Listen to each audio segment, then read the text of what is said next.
welcome back to the Pantry Kitchen. I'm Catherine and today I'm sharing with you my sugar cookie recipe along with my royal icing recipe. So this has been long overdue and you guys are very excited for this recipe, especially because it's the holidays. So it's perfect timing to release it for you. So we're going to start with the sugar cookie dough recipe. I'm going to show you how I roll it out, how I bake them, and then how to make the icing and decorate them. So grab your ingredients and let's get started. You'll need softened butter, sugar, flour, vanilla extract, and cold eggs straight from the fridge.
So now that we're done mixing, we've got this big hunk of dough, and what I'm going to tell you is that in the description bar I will not be adding the quantities for the one that I'm making. I will include my standard recipe.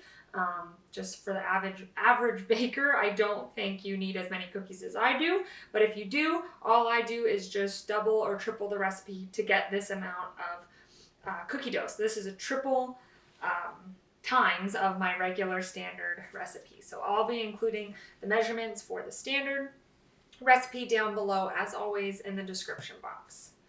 So I'm just going to give this a quick hand stir with my spatula here before I put it in my plaster wrap. And you're thinking, well, this looks pretty fluffy. How am I supposed to roll this out?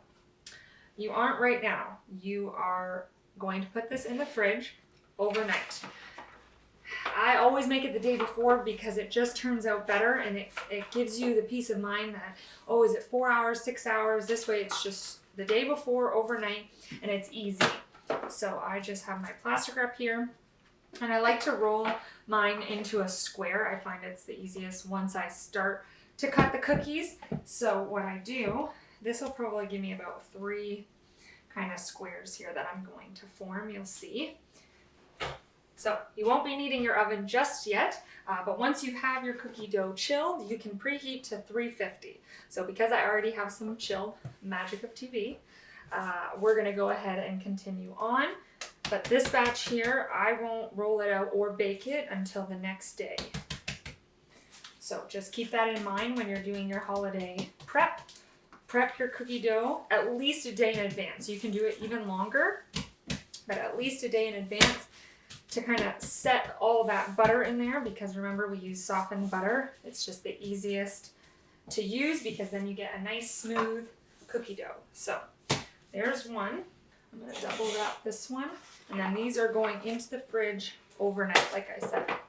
And at this point, if you're making this even farther in advance than, you know, a couple of days before you're going to use them or whatnot, you can go ahead and at this point freeze it like this, wrapped extra tight. And then when you're ready, go from the freezer to the fridge. And then once it is not frozen anymore, then you can go ahead and take it out for about 10 to 15 minutes before you're ready to roll. It'll just help you roll it out without a lot of cracks. So we're gonna get these in the fridge, we're gonna clean up, and I'll meet you back here. All right, so magic of TV, I now have cookie dough that has been chilled overnight. and we're ready to roll out. So I've got a selection here since it is the holidays. Like I said, you can use this cookie dough at any time of the year, but since it's the holidays, we're going to use some Christmas sugar cookie cutters. And I've got just some bent flour here on the side because we don't want anything sticking. So I just do kind of a light sprinkle. You don't want to add too much, but just enough to keep it from sticking. A nice flour rolling pin.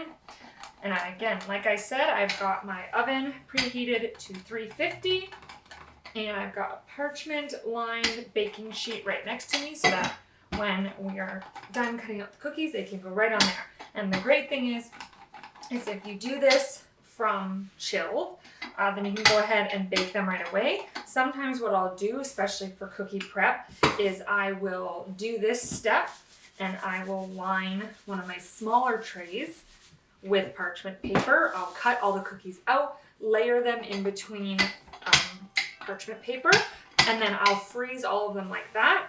And then once they're completely frozen, I'll transfer the cookies into a Tupperware container, and then they are perfect for the holiday season, and then you don't have to deal with all of this. You just go ahead, pop your cookies on, same thing like I did in the Snickerdoodle cookie video where I showed you how to freeze cookies. This is the exact same thing, and it will save you a lot of time and mess from doing all of this around the holidays. All you have to do is take out your cookies from the freezer, pop them on a tray, and bake them. So I like not too thick of cookies. Some that I see that are beautifully decorated are pretty thick, and I'd say like maybe a ½ inch.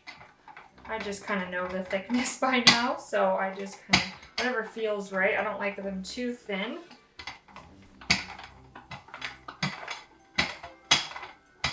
Alright. Now we go ahead and cut. There we go.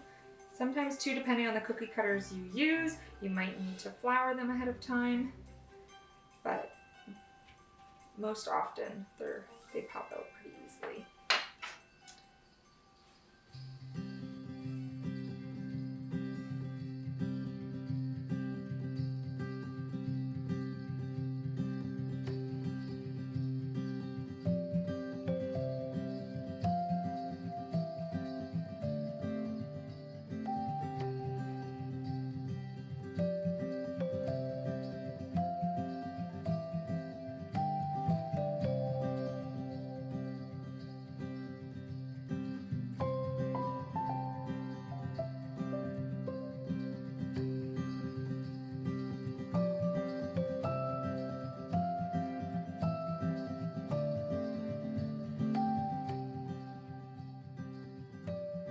So as you can see, I cut them all out, and in between each layer, I put a layer of parchment. So that way, at this moment in time, nothing sticks together. They will freeze in a single layer, and this is a really easy way to freeze them because you just keep stacking and stacking and stacking. So to freeze them like this first, and then once they're completely frozen, then I'll go ahead and pop them in a Tupperware container, or if I'm gonna be using these tomorrow, so I'll just leave them like this, and then I'll go ahead and put them on a larger baking sheet to go ahead and then bake, cool, and then decorate. So I just wanted to include that here just in case you're wondering what I was talking about with the different layers of parchment. All right. Okay, we're back? Of course. All right, we are back. Cookies have cooled. I cool them anywhere from 20 to 30 minutes. Brian would say otherwise. 2 hours later. Because we've been doing some other stuff behind the scenes. So when your cookies are cooled to the touch, you can go ahead and start your icing. So again, I am going to use just like a half of a standard recipe just because I don't have that many cookies to decorate. Again, I will put a standard recipe in the description bar below. You'll just have to see if you're decorating with kids, you will probably go through your icing a lot quicker than if you're doing it. So, got my icing sugar in my bowl. To that, I am going to add my meringue powder. Okay, got that. And then I've got warm water. So, I'm just doing this with my handheld mixer today. You can do it with a stand mixer if you want, but I'm just doing a small batch, so this works just fine. If I was doing a larger quantity, then I would totally use my stand mixer. So I've got some warm water here. I'm just gonna start with 3 tablespoons, and then we'll see where we're at, and then we can just go ahead and continue adding water if we need to. So we'll start on low speed to get everything incorporated, and then we'll bump it up higher. And I'll slowly start to add more water as I see that this is very thick. So I'm just gonna free pour, but go ahead and add. I always do a half a teaspoon at a time, because otherwise you're stuck with adding more icing sugar and trying to get to that consistency. So slowly add water.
So for my dipped cookies that we're doing, I can see by now, the longer that you beat, it will begin to kind of thicken.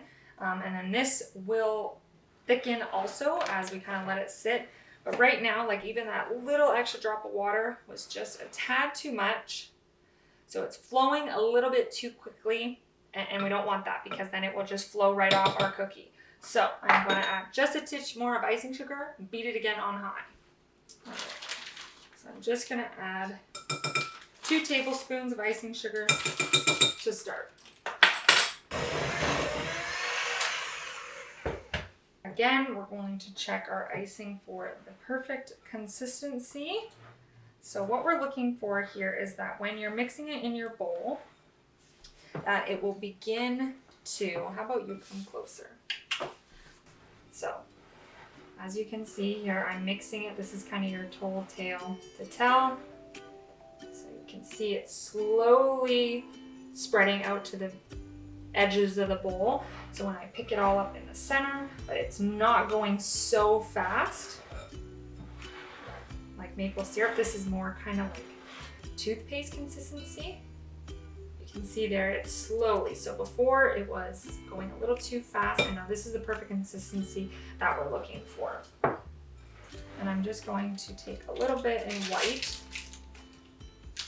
because mainly you can go wild with colors. You're coming here to see how to do it. So me showing you 1,005 colors isn't going to be beneficial to you. And I like to put it in a smaller bowl when I'm dipping, just one that's big enough to fit my cookie,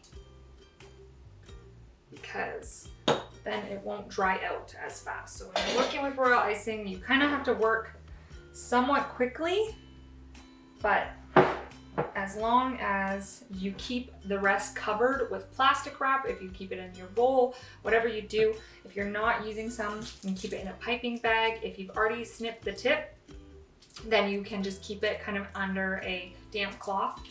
You just want to keep it hydrated, because the whole point of the royal icing is that it will harden on your cookie. So if you leave it for about 8 to 10 hours, I always do it again the day before, just like the dough.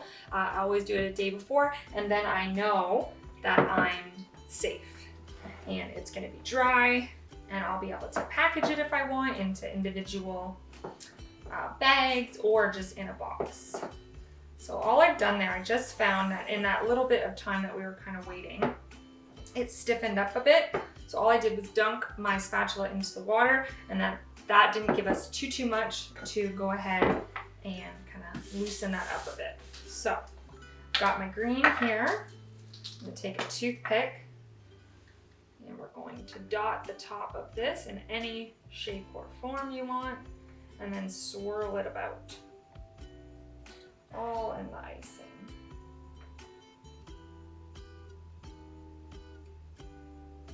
And off to the side here.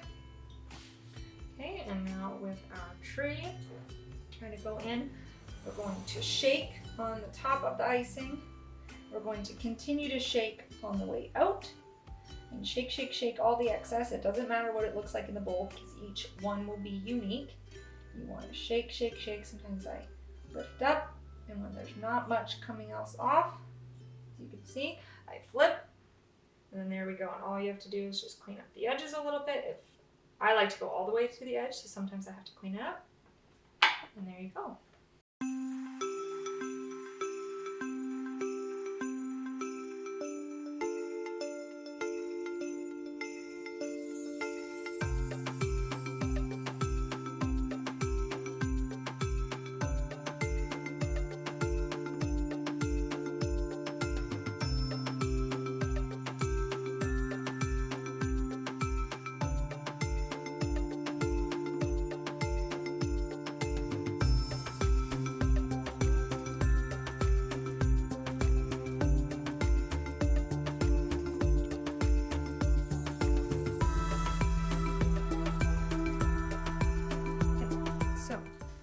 Now that we've outlined two, we can go ahead and go back to this one because it's beginning to dry. And we can go ahead and add more pressure and fill in the cookie.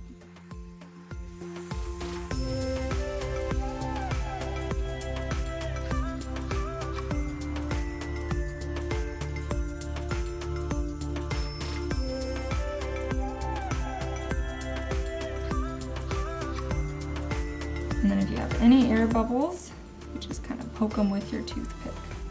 Make sure all the icing is to the edge.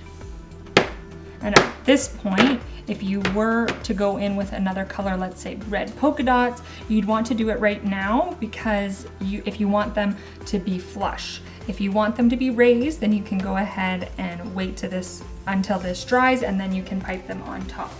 But if you want them to be smooth, go ahead and add your second color now.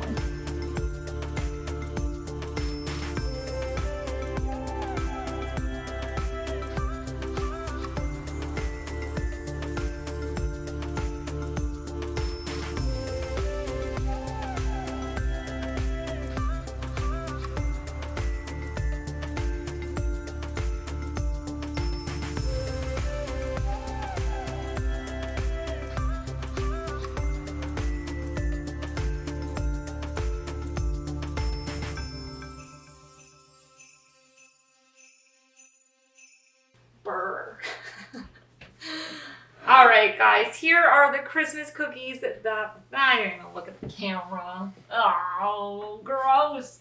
Okay. All right, guys, here are the Christmas cookies that we decorated today. I showed you how to make the sugar cookie dough along with a royal icing consistency that I think will be foolproof for all your holiday baking this year. So if you like this video, be sure to comment down below, subscribe so you never miss a new video, and don't forget, smile lots.